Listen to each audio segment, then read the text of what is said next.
The WCB Podcast, your source for all things Chicago Blackhawks and everything hockey. With your host, let's do it, Jarom, Tanner, and Nolly. All right, it's another edition of the WCB Podcast, part of the Hockey Podcast Network, presented by DraftKings. It's Jarom, it's Tanner. What's up, bud? Nothing, man. You know, just it's a week that the Hawks won. A winning week. Surprising, a winning week. Who would have thought? The Hawks had a winning week. Not this year, I don't think.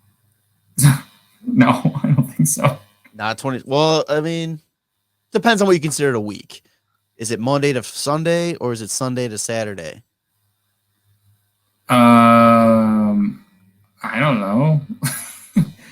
I guess Monday to Sunday. Well, Hawks winning week. A work week. 3 games. It was a postponed game in there. Another game that just set a franchise on fire and called a Hail Mary for some changes. Yeah.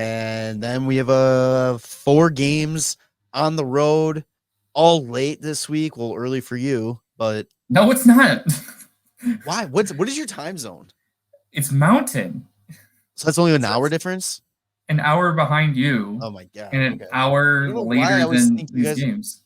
I wasn't your 2 hours. No. So the games are 9 o'clock for you and they're 8 o'clock for me. Okay, it's still early for you. God. It's not really, no. Just move back here already. I will. It's way better when the Hawks are playing at like 6:30 at home, because then I get home from work and just pop it right on. It's the best. All right. Not being able to go to the games is the worst. So that's terrible compliment. All right, let's talk hockey. Yeah, let's First do it. up, San Jose, the toilet bowl. Everybody knew this one was going to be a fire matchup. Dude, this was a game that I jokingly was saying to myself, like, this is going to be one that's going to go to like 20 shootout rounds because neither team's going to want to win it. I was thinking it was going to be like one of those old, like Detroit Lions versus Cleveland Browns, like when they face off and like they're both shit. And then all of a sudden it's like a 45-41 like matchup. Oh, a lot of offense. Yeah, just like consistently shit everything, but the puck's just going in. But yeah. Well, the only problem with that theory is the Blackhawks have no offense right now with everybody injured. Yes. But this one was a 2-1 shootout win. Cole Gutman with the luckiest between the legs goal ever. I just realized too, it's kind of funny on NHL. They list the shot as between the legs shot. They do. I thought that's why. Yeah. It was a very lucky goal. I missed that, and I saw between legs. I was like, "Oh shit! Do I got to post this on social media like an awesome goal?" And I watched the video. I'm like, "No." Goes between the legs, literally finds him, taps it off the defenseman's skate, and goes in. Right. Hey, they don't ask how; they just ask how many, and that was number 4 for Cole Gutman on the year, and it was a power play goal. Hey, special teams boosted up to a nice 25% on the game for that one. Yeah, those don't come very often, so it's pretty nice. And then there was a whole bunch of nothing, and then Ryan Carpenter revenge game ties it up in the third. Yeah, I mean, Mrazing looked great, and that one was, for whatever reason, they just left him alone in front of the net. And they're like, he's been saving everything. Like, he'll just get this one too. And I was like, God damn, it's like just like the week prior, the Hawks are just scoring the first goal and then letting it up late. And I was like, are we going to do this against the Sharks? The Sharks, the one team we're ahead of. The one team that should be a guaranteed like win. Is it? Actually, I don't know. I don't know about that guaranteed win. It's not. Anymore. It's not like we're in 22nd place. We're in 31st. Yeah, fair. But yeah, so this one goes to overtime. And this was a perfect example of why there needs to be some sort of like rule preventing like the regroup. Yeah, backcourt. This was just, I mean, it was just nobody wanted to attack, and it just was 5 minutes of pure boring hockey to me. Yeah. Yeah, because everybody's playing it way too safe. Yeah, I wish that they would come up with something to like prevent the regroup in the offensives or in the neutral zone. Because and man, when the overtime gets like pumping, where it's like chance, chance, chance, chance, like back and forth, there I think that's so exciting. It's so great. But the second like they pull out and like regroup and they go in and they pull out and regroup, you're like, oh my god, just fucking do a shootout, right? Like it's so boring. that overtime against Toronto the day after Thanksgiving, when it was back and forth, Nylander coming down, hits the post, goes back down the other way, like just the nonstop action. Like that's what 3-on-3 overtime is supposed to be, not we're just hanging out for the shootout. Because the shootout, I still say it was fun the first year they had it. It needs to go away. I'm so sick of the shootout. A skills competition being the deciding factor. That's fine with me. I don't give a shit. You can have some skilled players. Like, goes to a shootout. If we didn't have the shootout, you would never have like those embarrassing goals that Patty Kane had on goalies. I mean, fair, but still, though, it's like it's kind of you got to admit though, it's ridiculous. If they're gonna keep the shootout, then they need to adjust the point system. Yeah, that's fine. I think the point system needs to be adjusted anyway. Yeah, it should be the 3-2-1-0 system that the PWHL uses. The superior league, the PWHL uses. This one goes to the shootout, and again, this was a game of who wants to win because there's only 3 goals scored through the whole shootout. Mrazing again continues playing just fucking fantastic, stopping everybody. Kachuk ends up getting the game-winning goal, or I guess game-winning. It was a nice goal too. It was a nice one. Yes, very nice. And then Mrazing makes a save on Zadina to pick up the victory. And hey, it wasn't pretty. It wasn't the hey, let's go get some momentum type of game. But hey, a victory is a victory, and in a season like this, you got to take them for when they come and just enjoy them. Yeah, I think it's funny with like the 3 stars of that game. Like obviously Mrazing number 1 because wow, what a game. They have Gutman number 3 for his goal, and then number 2 Kachuk, and it just shows no goals, no assists, no points, but he's number 2 star because it's not an official goal. It's a fucking shootout goal. It's funny. So goofy too. That's so goofy. But yeah, like you said, Mrazing continues just to play well. 9.74 save percentage in this one. Oh. I was looking at the penalties, and I was like, I don't remember Cole Gutman getting in a fight, but I guess he did. I think he like dropped him and then was like flopping around. It didn't really go well. But the Scott Sabrin and Jared Tenorti fight though. Those are some big boys. Look, heavyweight battle on that one. Yeah. Oh yeah. But yeah, it was a good game. I mean, the Hawks won, so that was cool. Mrazing still like can't say enough. What a season he's having. Glad he was able to get the win for this one. Again, yes. Not career, but like just a career saving year for him. And it's gonna suck when he gets dealt. I don't know. Unless it's a nice haul. Unless a deal is in the works. Who knows? But the Hawks were then supposed to play back-to-back games, this time against the Buffalo Sabres due to some weather issues in Buffalo, since they're just getting shit on with snow. This game had to get pushed back a day because of travel issues. So Blackhawks and Buffalo on Thursday instead of Wednesday. And I don't know really what else to say. That's pretty much it. I mean, 3-0 Buffalo. Yeah. I mean, they got outshot 31-19. I didn't get a chance to catch like a lot of this game, but it's I think it's another one of those things where it's like, okay, Soderblom's in net, plays pretty well, has a 900 save percentage pretty much.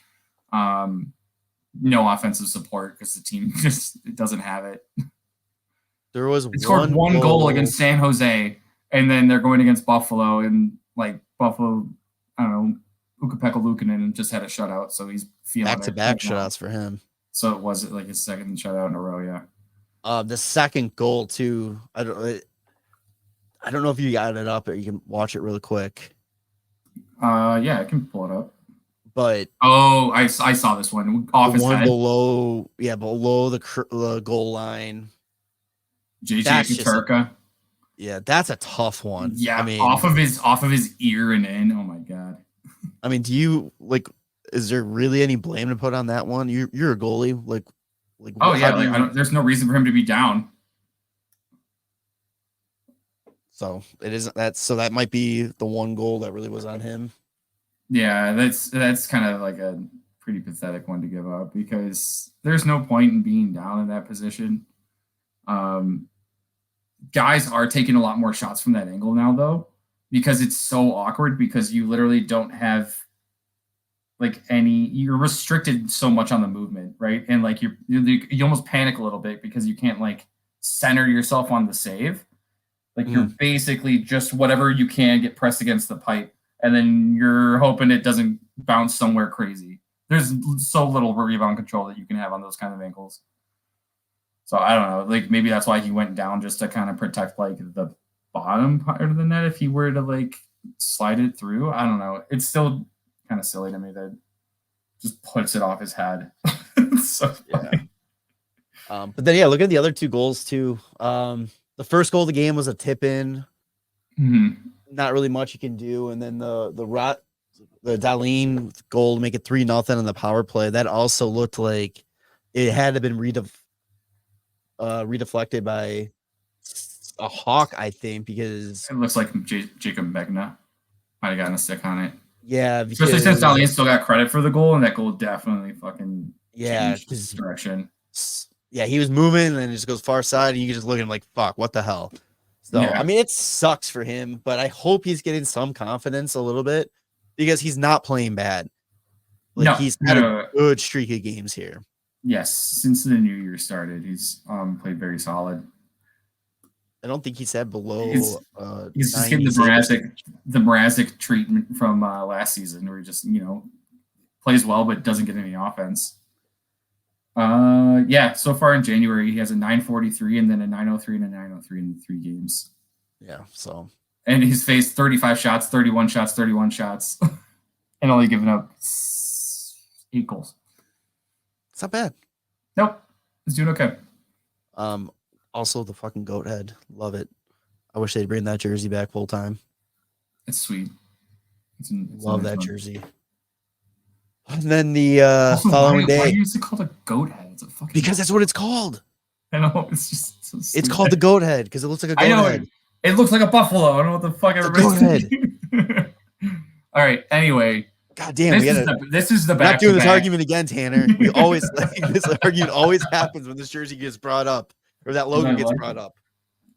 What's the goat head? Because it's fucking called the goat head. Everybody calls it the goat head. It's a buffalo. It's a fucking buffalo. Who was it that was it online where somebody didn't realize what the hell the logo was? Like they thought that it was like facing to the left or something. Oh, I'm sure. Oh my god. Anyway, then Friday, last game of the week, Islanders coming to town, and I was fully expecting this to be a boring game. Always is. Always is against the Islanders. Ugh. So, it was supposed to be game 1 of the Anthony Beauvillier fucking revenge tour, but he's still hurt. So, God. Yeah. So, I didn't watch this one, so you take it away. I honestly feel like I don't remember anything from this game, and I watched the whole thing. I just remember getting a month ago. Yeah, it's funny. I don't know why. I think I was away from this TV when Nelson scored. But the Hawks coming back in the second period and fucking scoring 2 like really quickly. I was like, oh, like it's towards the end of the period. It was like, I remember this now. I'm watching the highlight. Jesus. The Hawks were actually pressuring him a lot throughout this entire second period. It felt like it. It was pretty close in shots. Like they didn't really get outshot too badly this game, which is kind of funny. Well, they're pressing him in the third period, 12-3 in shots in the third. Yeah, of course. Well, that's because that's how it always works out. But yeah, it was nice to see Kachuk and Anderson get on the board. like just whatever line numbers those are, right? Yeah. Line 3 and 4, line 2 and 3, 1 and 4. I have no idea. Jason Dickinson getting on the board. He's just been fucking awesome.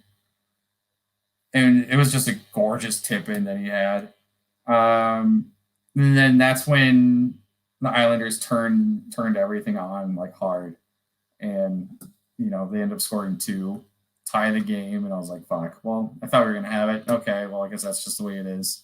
And then Seth Jones, man, gets his first of the year. Game winner. What a time. Such a weak one, I think. It was 20? It was super early in overtime too, wasn't it? Yeah. He just looked like he was coming across from like the left to the right and shot it back to the left as the defenseman was like kind of passing by him, and then the other defenseman in front of the net had just passed Sorokin, and Sorokin just went down and put his arms up, and it just went right over his blocker. Like he had no clue where it was going. Dude, it was so funny. That was the worst like fake drop pass move that he did there. Yes. You had Dickinson coming in. He doesn't even he makes it seem like he's going to drop it, but he pushes the puck forward instead of like faking it back. What? And then he just turns and throws it on net, and it just goes in. It was like so funny. So I was like, damn, Sorokin's like one of the best goalies in the league currently. And that's kind of embarrassing, I think.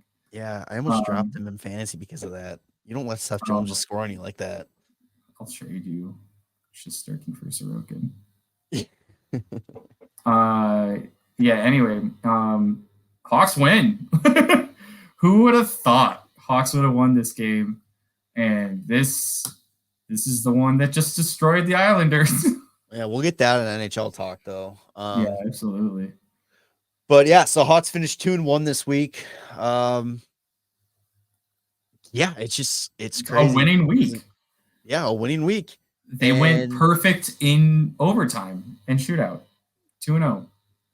So if you play more than 60 minutes a night, the Hawks have a good chance at winning. They actually have. They've had a good chance at winning whenever they make it to overtime. Except for we don't do standings that way, so I can't give you the exact stats for that. But yeah, I feel like every time it does go to OT, like they've played pretty well. When you think about it, like they have Bedard's OT goal, the 2 overtimes recently. I think there was a shootout earlier in the season. Overtime goal. Yeah. Look out. The Hawks are built for 3-on-3. They definitely don't have the guys for 5-on-5. 3 stars. 3 stars. Real quick, Hawks have 13. I guess that's right. 4 overtime wins and 2 overtime losses. So, hey, if the Hawks make it to OT, they have a better shot at winning than losing. So they're like the anti Maple Leafs. Because isn't like that's Toronto's like issue that they just keep. They have 8 overtime losses. Actually, the Islanders have 11 overtime losses. Jesus. Yeah, and only 5 overtime wins or something. Sheesh. Yeah, 3 stars of the week. Yeah.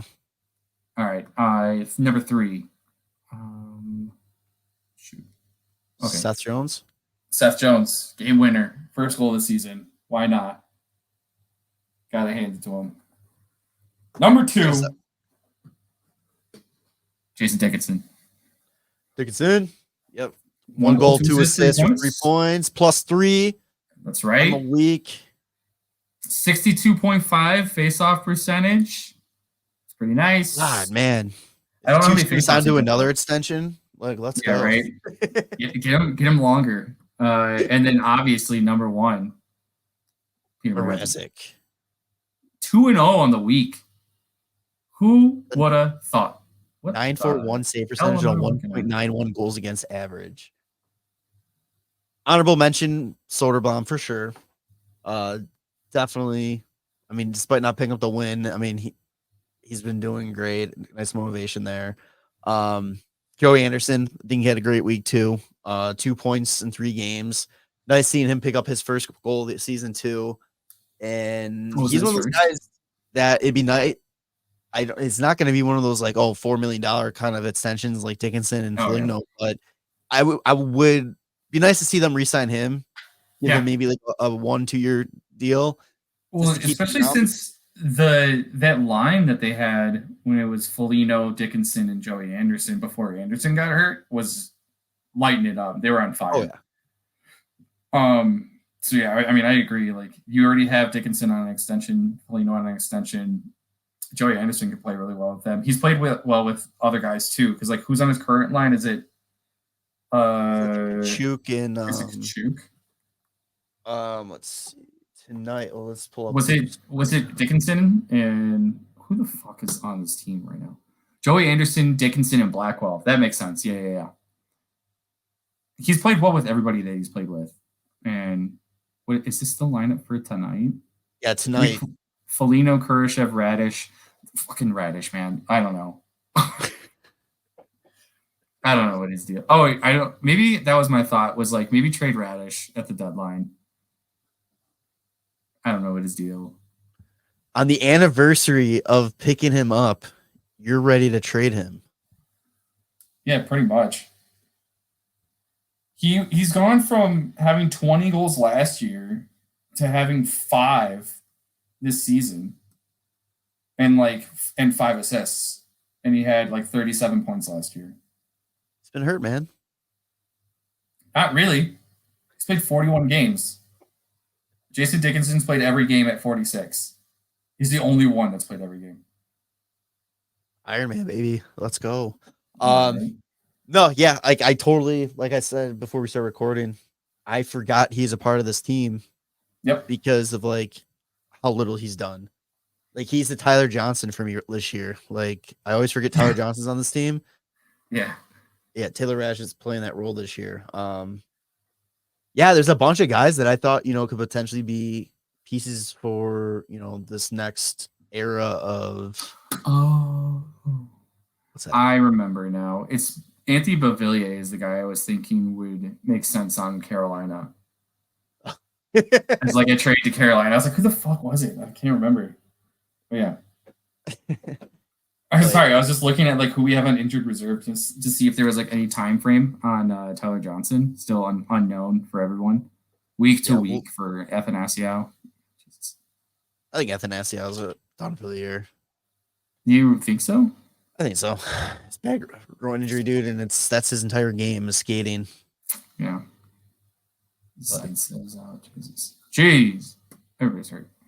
But yeah, Taylor Raddysh was the guy that I thought could potentially be a big part of this team, for the next era. And now I'm kind of like, all right, well, we got the 2 picks we got were the true winning part of that trade. Oh, yeah. And I mean, even Kachuk's having a much better year, I think. Kachuk has 1 less point, but he's played 14 less games. Yeah, I guess he had that sitting in the AHL too. Yeah, and I think Kachuk's been a lot more noticeable out there. Does Taylor Raddysh need a deal? Yeah, they all do. Oh yeah, Dickinson, Kurashev, and Donato are the only ones. Well, Foligno, Taylor Hall, Anthony Bedard. Yes. Yeah, I don't know. I trade him cheap at the deadline just to get him the fuck out of here. I don't know. If you get somebody to bite and maybe get like a second, that'd be cool. But has he really fallen that far out of grace for you? He's just non-existent. I don't get it. Like, but who is existent on this team though? I know this is the thing that's driving me crazy. Is like so many people saying how much of a disappointment Lucas Reichel is, and I'm like, Taylor Raddysh has put up 20 goals last year, and nobody is saying anything about the fact that like he's become non-existent. And like, why is Lucas Reichel on so much of a shorter leash than Taylor Raddysh, who fucking literally tied for the lead on the team in goals last season? Explain to me that. I can't. Yeah. And I think why Lucas Reichel is on a shorter leash is because I think they're trying to do it more for wow, I'm drawing a blank on the word. Yeah, I don't know. Development. Development. Yeah. Development Well, purposes. see, I even think with him though, is he's still 21. Like he's plenty of like development to go, and like this could just be like technically like a sophomore slump, right? Because he's not a rookie. He's played over 25 games before this season. but has he really had a good enough season to have a sophomore slump? Yeah. I mean, 23 games, 15 points. Yeah, that's pretty decent. I think see, I'm not giving him the sophomore slump excuse yet. I just think that he probably needs more time. I think he probably if the injury bugs weren't hitting us as big as it did, I think he probably should have been sent down to Rockford to get some confidence back. Yeah, I don't know. Maybe he's definitely a pass first kind of guy. And like, who's he going to pass to? We know hockey games move fast, but with DraftKings Sportsbook, an official sports betting partner of the NHL, you can score faster than anything happening on the ice. This week, new customers can bet $5 and get $200 instantly in bonus bets. Download this DraftKings Sportsbook app now with code THPN. New customers bet just $5 on the NHL and get $200 instantly in bonus bets. Only on DraftKings Sportsbook with code THPN. The crown is yours. Gambling problem? Call 1-800-GAMBLER or visit www.1800gambler.net. In New York, call 877-8-HOPE-NY or text HOPE-NY 467-369. In Connecticut, help is available for problem gambling. Call 888-789-7777 or visit ccpg.org. Please play responsibly on behalf of Boot Hill Casino Resort in Kansas. 21 plus age varies by jurisdiction, void in Ontario. Bonus bets expire 168 hours after issuance. See dkng.com/hockey for eligibility and deposit restrictions, terms, and responsible gambling resources. NHL and the NHL Shield are registered trademarks of the NHL Hockey League, National Hockey League, and copyright NHL 2024. All rights reserved. It doesn't complement any of this roster right now, and they need to really address that. And I hope they do this offseason a little bit. And bring in some guys that could be offensive weapons, because it's like, yeah, it's fine to bring in vets and all this kind of stuff, but has he ever played on a line this season with Jason Dickinson though? I don't think so. That I could not tell you. I feel like maybe since Dickinson's scoring like pretty well this year, get him on that line. Fuck, I don't know. Put a line together of Jason Dickinson, Lucas Reichel, and like Joey Anderson. See that, but he doesn't. I don't think he fits that. I mean, that's like those two guys are a spark plug line. Like they need guys that are going to all play the same way. Maybe, but I feel like maybe Dickinson, Kurashev, and Lucas Reichel. Yeah, that's what I'm. Who knows? I don't think the Hawks on their roster right now have the right player, or plural, however you want to look at it, to play with Reichel. Connor Bedard. I mean, didn't work earlier. Yeah, it did, didn't it? Isn't that when he got most of his points? Was on that line, and then he got taken off anyway. The Hawks just weren't scoring in general on that. Hawks aren't scoring in general. Yeah, that's the big thing is they struggle. I mean, if the whole team's struggling, you can't expect the 21-year-old to really. I mean, only the 18-year-old can step up. It's not like he was drafted first overall. He was drafted 17th overall. How much longer are you giving him until he gets to that bust category? Until he's 25. Jesus, you're giving him a long leash. Holy shit. Are you serious? I don't know.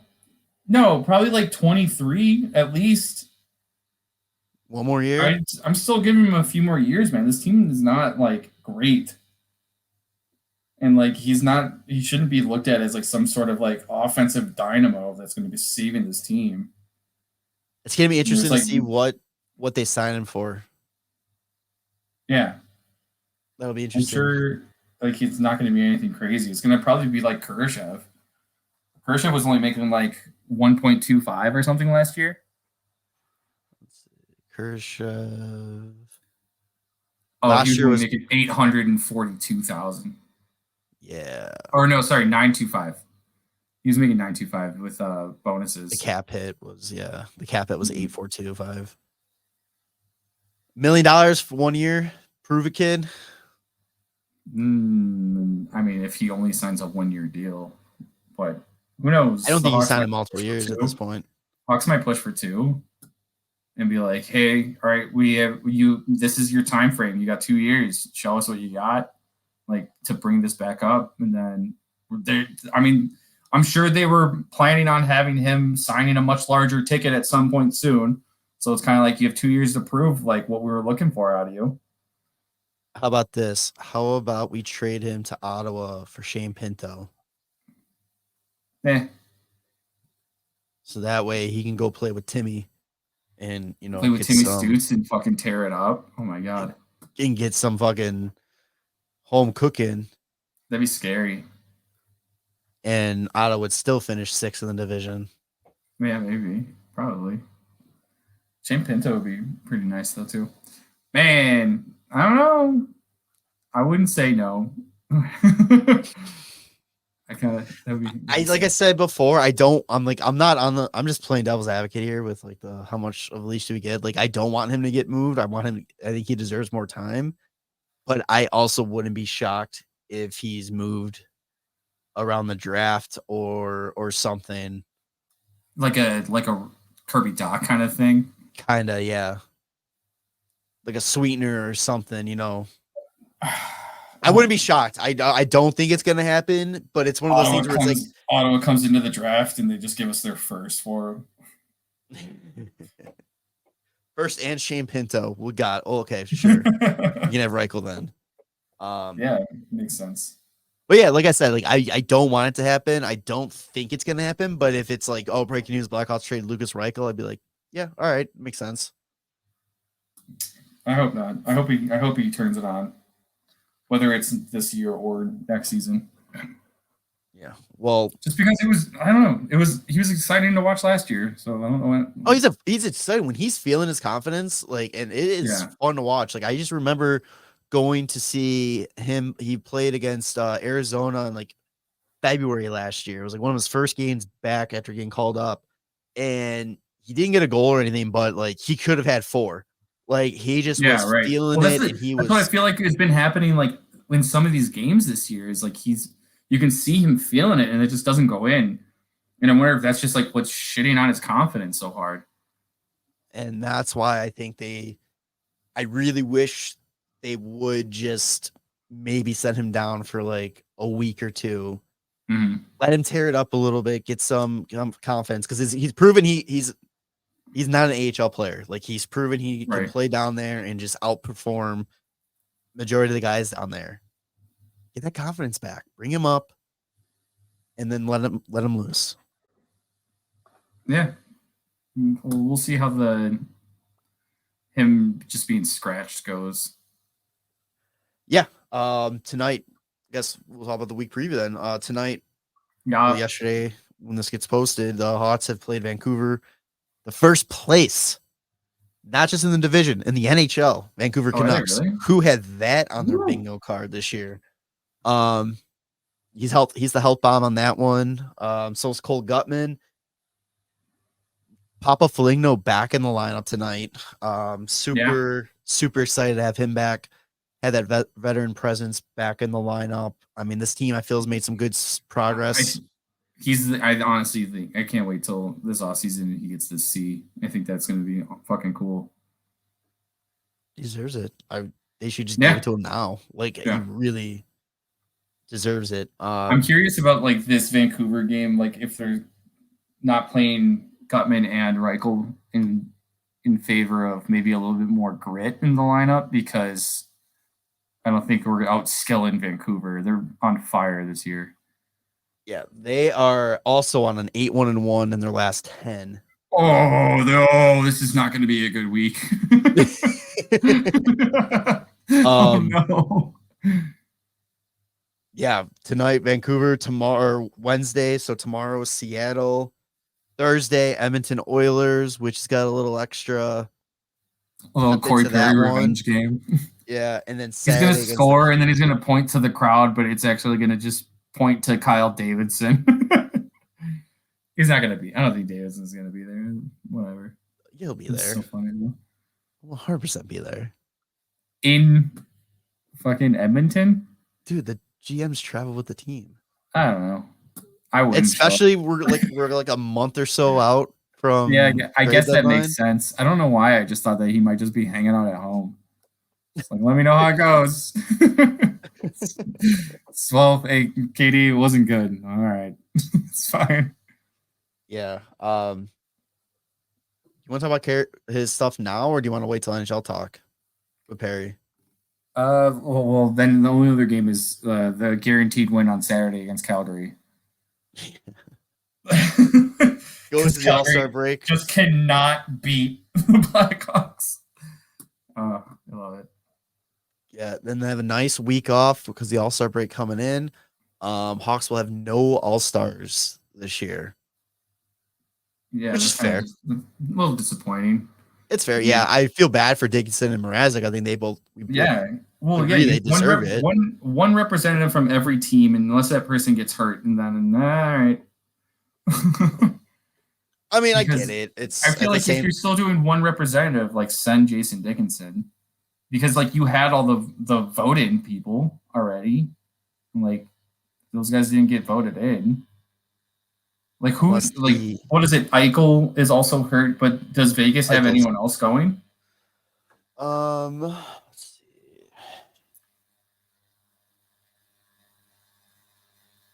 I'm trying to think. I'm trying to pull it up here really quick. Let's see, Eastern Conference.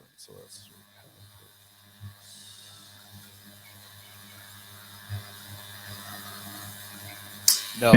Vegas says, oh, no one? Oh, wow. That's really weird, too. That's really strange since they're like, I don't know, the defending champs. You would think that they'd actually have somebody to go. Be better. Fucking. Didn't we say that about Tampa and then they won 2 cups in a row? Yeah, be better. I'm still waiting for them to say that Eichel's out until the playoffs and for them to go grab like Gensel or something and just fucking hit on everybody for the rest of the year. That's exactly what's happening. That's all that's going to happen. Fucking annoying. I hate how they do that. Yep. But yeah, they added Trocheck and Connor in place of Eichel and Bedard. Yeah. So Bedard's officially not going to make a surprise return at the All-Star game. Like, by God, that's Bedard's music. Anything but right. Like that was somebody edited actually like an old Royal Rumble match where John Cena made a surprise return and they put Bedard's face over Cena's face and everybody's like, oh my God, like freaking out. It was so funny. But yeah, so again, All-Star, I have no interest in the All-Star game. I'm gonna watch the draft because that should be fun and interesting, and I'll maybe keep tabs on the skills competition. Yeah, I can't wait. I think it'll be pretty cool. Last time that they did the draft, I wonder if they're gonna be like no drinking. Because you guys gotta like the greatest. Keep it fucking clean, boys. I wonder if they're getting the car out again. They have the co-captains, which is I think kind of cool. Yeah, it was interesting. Do you have those pulled up? I can find it real quick, like who they are. Because I know was it the Hughes brothers and Michael Bublé? Michael Bublé, yeah, bud. Justin Bieber and Austin Matthews. Yes. Will Arnett and McDavid. Yeah. I'm trying to find the captains. I know. And then the other one's like Nate McKinnon and then Tate McRae, who I don't know who that is. I don't know who that is. Canadian multi-platinum singer, songwriter, and dancer, Tate McRae. Yeah, the Hughes brothers, it's funny because everybody else has a captain and an alternate. And then the Hughes brothers are just co-captains. That's so And yeah, they have Michael Bublé because he's from Vancouver. Did you know like Michael Bublé and someone else are like part owners of like the Vancouver Giants or something. Yeah. Yeah, He's a that's so funny. big time hockey guy. Yeah, and I think that's awesome. I love when like it comes out that like some celebrities are like huge hockey fans. Dude, he was great. on KFC radio before Christmas, and he was talking about how his entire basement is just an ice rink. Oh yeah. He goes, "I'm the You're worst sweet. hockey player in the world, and I'm the last person who should have this Michael awesome thing." Bublé? Yeah, Oh my and god. he's like, "I'm the last person in the world that should have this awesome thing in their basement because my skills don't match." He goes, "But my entire basement is a ice rink, and I absolutely love it." That's amazing. I want to go to his house. Yeah, he goes, "Yeah, when I built my house, I built the rink, and then I put the house on top of it. Like it wasn't like, oh, we can That's add an so ice rink cool. here." Yeah, he's a cool fucking dude. He just seems like such That's a really down to cool. earth guy. How do we get to Michael Love Bublé? it. Oh yeah, All-Star game. All-Star game. Injury update with the Blackhawks because Bedard kind of actually got us on the All-Star talk here. Coach Richardson said he's still at least at that 6-week time period before returning. Yeah, it makes sense. It's still not any closer. Yeah, I think that it's safe to say that is the game plan because this is a no rush situation on rushing him back. It's not like there's anything to really play for. The only thing that I could see them rushing him so he can have a really better opportunity for the Calder. But I don't know if individual awards are really worth rushing back too soon. Right. I mean, also it's just a fractured jaw, so who cares? Yeah. He also, I mean, he's skating almost every day. Yeah, of course he is. The other day he got on the ice early. They kicked him off and then he comes back out. He sunk back out there to shoot on the goalies. They kicked him off because the team practice was starting. And then once team practice ended, he jumped right back on there. Like this kid, you just cannot keep him off the ice. And they were asking Richardson, they're like, "Oh, is he doing this because he's bored or he's just trying to stay in shape?" He goes, "I think both." He goes, "But I think I bet you know which one he really wants to do. Like which is the main reason there because he's just like this kid is ridiculous." And I just love talking about like them asking, "Yeah, so you didn't really do a good job keeping him out there." And they're like, "You tell this kid to stay off the ice." Right? Like he goes, he's not going to listen to anybody. Like, can only say so much. He's like just gonna run behind your back. You're gonna tell him not to do something. It's just like any actual kid. It's like, okay, don't go out there. You turn around, turn back around. He's already out there. At least when it's time for him to come back, he'll be in shape and he'll be ready to go. And there's no like shake off the rust period. Yeah, right. Still ripping shots. Other quick injury updates for the Hawks talk. Like we said, Foligno's back. Connor Murphy has missed the last 3 games. He didn't join the team on the road trip, the skirt road trip. They're hoping he's gonna make it at some point, but they're also not pushing it because with the All-Star break coming up, he'll have a nice an additional week to recover. Yeah. Tyler Johnson too. He's been skating on his own. And he also didn't go on the road trip, but there is a chance he could potentially meet the team up, how things are going. It's just that Bedard, Anthony isn't skating. And yeah, I think that's really it for like the guys. Bavillier, no idea. Yeah, I have not heard anything about him. Right. I mean, he had to break his wrist or something. That's what I think it is. Yeah. So yeah, that's Hawks for me. What a fun time. You got anything else for Hot Talk? No, that's good. That's good stuff. We'll see how this goes. Well, circling back to the game on Friday, we mentioned the Blackhawks beat the Islanders and kind of broke the team. Yes. Lou Lamoriello made some changes. Fired head coach. What's his first name? Lane Lambert, and brought in the one, the only Patrick Waugh. Yeah. Fucking psychopath is already, and then first practice next day is already yelling at his team like goddamn psychopath that he is. Yep. I can't wait. Like they think that they're gonna have such a good thing with them because Colorado, they know his first year in Colorado, they finished first in the division, and the next 2 seasons they finished 7th and 6th. They went from winning a Jack Adams Award to not making the playoffs by far, or not by far, but like just not making it. I don't know. I don't like Patrick Waugh, so I don't really care. Yeah. I mean, I don't get the big deal with him as a coach. I don't know if he benefits anybody. That's why I think it's going to be like you might have a good rest of your season because you're kind of lighting a fire underneath the players. But if it's a lot of this screaming and like all the kind of shit that you saw when he was doing it in Colorado, like fucking trying to push the divider between the benches over going after Bruce Boudreau, it's like that shit's going to get real old. And like the players are just going to be like, all right, what the fuck?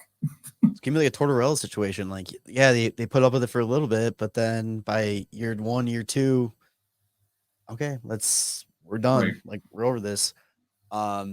It's a shame that the Islanders didn't have a coach in place that was, the team really responded well and took the team to back-to-back Eastern Conference final. Yeah, it's really a shame that there's nobody out there like that fit that description that they could have kept around. Yeah, that's crazy. That still goes down probably as one of the most puzzling coaching changes. Well, I mean, not even just that. The fact that the Washington Capitals let him walk too after winning a Stanley Cup. Like Barry Trotz wins the cup with the Caps, goes to Islanders, then brings them to like back-to-back Eastern Conference final appearances against Tampa both times. Yeah. And then like the reward for that is like, yeah, no, we're not going to continue to try and succeed to this level. What the fuck? Yeah, I don't understand it. But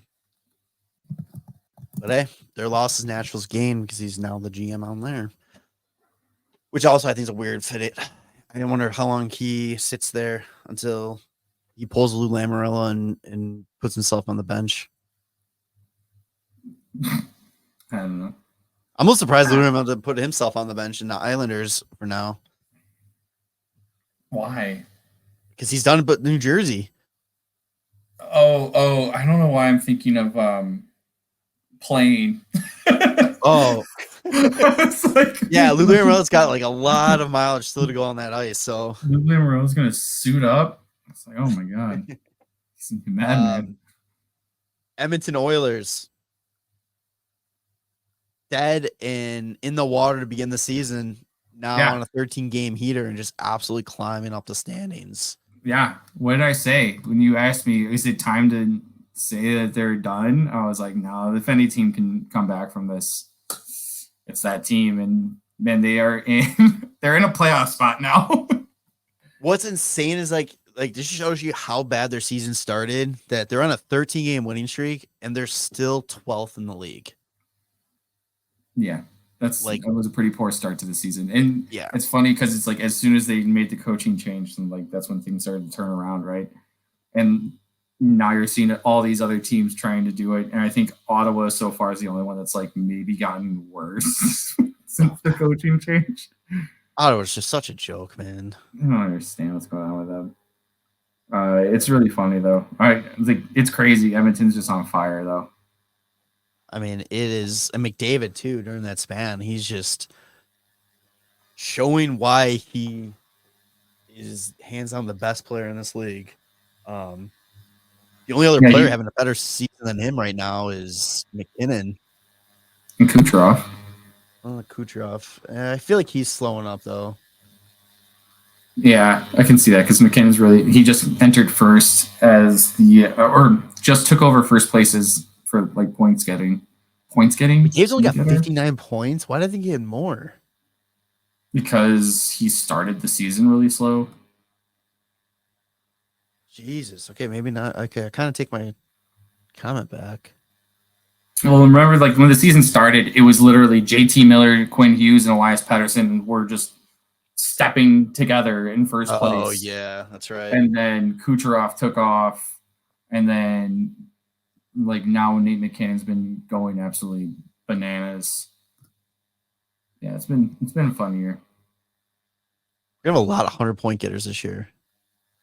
Yeah, probably. Yeah, McKinnon's already almost going to be guaranteed point per game, and we're just a little halfway over through the season. I mean, you have the top 10 in the league already over point per game. I mean, yeah. This is going to be... I just love this game, how it's like it's finally getting like offensive skill and like really showing it like how good these players are. McKinnon's projected right now for 134 points. God damn. That's a pretty sweet season, huh? And you got he's killing it. Austin Matthews just fucking killing it with goals. Yes. 38. It's funny, like, thinking about how, like, everybody's scoring so much, but I don't know, it doesn't feel like it's only guys scoring goals. Like, there's plenty of really good defensemen. Like, there's plenty of really good goalies. I think just hockey in general is just at an all-time high. Yeah, Matthews is projected now to score 70 goals at the moment. Isn't that what McDavid did last year? Was it 70? I was about to add, no, he didn't have 70 goals last year. It was 65? What was it? I don't think he had. McDavid last season had 64. Yeah, When was the last time he was a 70-point getter in the NHL? 70 goal getter? Yeah. Probably like Teemu Selanne. What do you think? NHL. Ovechkin never got 70, did he? No, he had 60 though. Let's see. Yeah, this is good stuff. Yeah, we just Googling. The last one is Teemu Selanne, 91 or 92, 93. Damn, that long? His rookie season, 76 goals. Also, that was Mo Gilney, also scored 76 goals in 77 games that year. Are you kidding me? To be a goal, to be a point per game is impressive. To be a goal per game, are you fucking kidding me? That's insane. I've never seen that. Oh my god. Yeah. So the 92-93 season had two guys with 70 goals, with both getting 76. That's crazy. Jesus. That's crazy. Is that when they played? They still had 84 games, right? Yeah. Yeah, okay. Yeah, Teemu Selanne did in 84. Oh, so that's less impressive. He had 2 extra games to do it. Come on. Yeah, okay. Grow up. If he didn't have those 2 extra games, he might not have hit 70. Who knows? Hey, you never know how many hat tricks he had that year. Take 2 games away. I don't know. But yeah, I mean, I got nothing else. That's it. Bye. Episode 260. What do you want to call it, Tanner? Oh boy. It's Petr Mrazing.